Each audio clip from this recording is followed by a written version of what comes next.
All right, so I'm just following up on the video I did yesterday about school and going to school, and I still think it's, you can still go to school as long as you have an idea of what your degree is going to be and what the utility of your degree is going to be after you get out.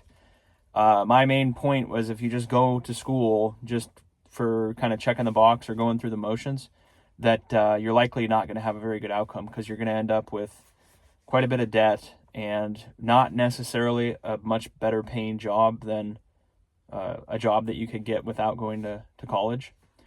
So you just want to make sure that you have a very good idea of what am I studying? What are the skills? Is it going to be like a marketable degree?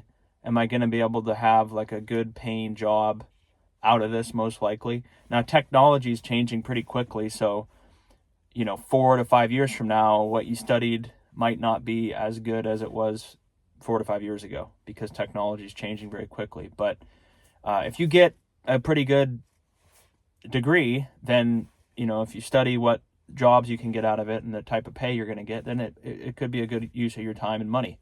And then you get to have the college experience, you get to meet people of your same age, you get to have connections through maybe like an internship or through professors and stuff like that. But it's just so expensive, especially in the United States, where unless you're really going to get a good paying job or a good outcome out of your degree, you might want to think twice about going to school. And I've spoken with a lot of different people, but most recently I was talking to another 24-year-old guy.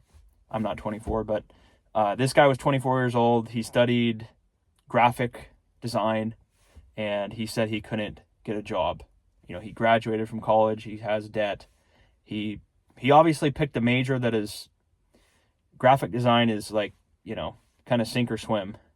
And it's most of the time you're probably going to sink. There's not a lot of jobs that are going to pay graphic designers like a lot of money, right? It might be more of like a contract type thing where you're on a project and then you get paid and then you move on, right? So he's bartending now, and he's not doing anything with graphic design, and he had to move back in with his family because he couldn't afford anything. He didn't have an actual normal job. He had to go to bartend. So bartending, nothing wrong with bartending, nothing wrong with any of that. It's just you have to ask yourself, if you're going to end up being a bartender, why did I go to school? If I'm going to go to school, I need to study something that's going to be have some value. Even if it's a business degree or something, okay, you're getting general knowledge, you're learning how to communicate better. You're learning how to use the computer probably, and you're going to build some connections. Graphic design or like sociology or things like that, it's they might have some utility, but in this guy's case, he spent 4 years in college. He studied, I'm sure he went through all the normal classes you had to take, and then he was taking graphic design type classes. And at the end of it, he can't get a job. He has to go back to bartend, and he's living with his family again. So it's kind of unfortunate, but a lot of the responsibility is on the individual. You have to make sure that you're going into a degree that is going to have somewhat of a good chance of having a job at the end of it, and a good paying job.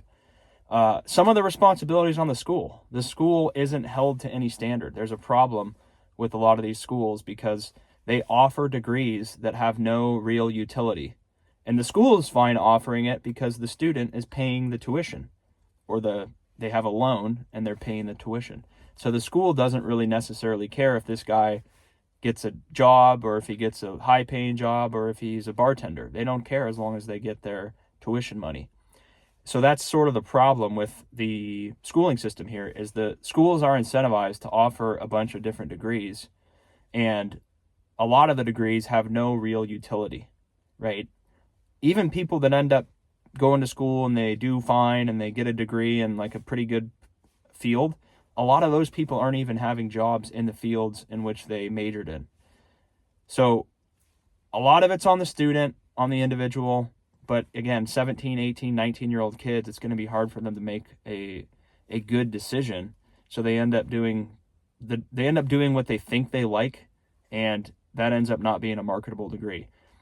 But again, part of the problem maybe not 50%, but certainly a portion of the problem is all the universities that are offering these degrees that are worthless. They don't have a good percentage chance of having like a high paying job at the end of getting this program, or at the end of getting your degree, whether it's graphic design or history or studies of sociology or whatever. There's a bunch of degrees, political science.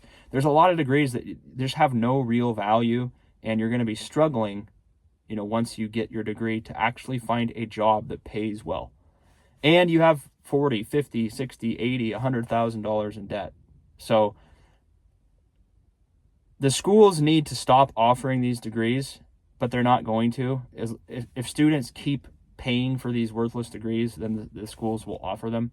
You, as the student or as the prospective person going to college, you need to do a little bit of research and determine, is this going to be worth the energy to put in this time and money to get this degree? Because if the degree doesn't help you at the end of the day, and you end up bartending or waiting tables or doing a job, being a barista, working in retail, whatever, then you really need to ask yourself, what's the point of going to college? Not only do you waste 3 or 4 years of your life, or maybe it's not a waste, but you're spending 3 to 4 years of your life going to college, but you also are spending $50,000, $100,000 going into debt, or spending this money on tuition. And at the end of it, you're working a job that an 18-year-old person with no education could work as well. So you guys let me know what you think, but you have to do a little bit of research on your end. I think the schools have some amount of responsibility here. Hopefully some of it will change, and there'll be better outcomes. So let me know what you think. You can subscribe if you want. See you on the next one. Take care.